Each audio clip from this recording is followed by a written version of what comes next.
Hey, welcome back to Club Erie, or just welcome if this is your first time.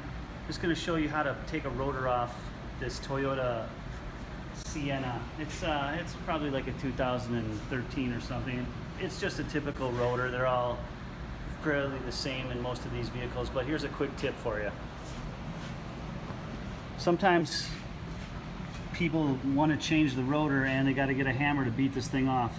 So they pound it around here and there, or they even pound it on this side trying to beat it off. You'll wreck the rotor, and that's fine if you're going to change it. But the real way to do it is the manufacturer actually gives a couple of 8 by 125 thread pitch holes that you can screw an 8mm bolt into, and it'll actually push the rim off. So Chad's going to demonstrate that. You heard it pop right there? That pop is it snapped this rust ring that was holding it on. And sometimes, go ahead and pull it off. Sometimes the brakes will even hold it on there. They'll get rusty or worn in, or maybe somebody rode with the brakes on.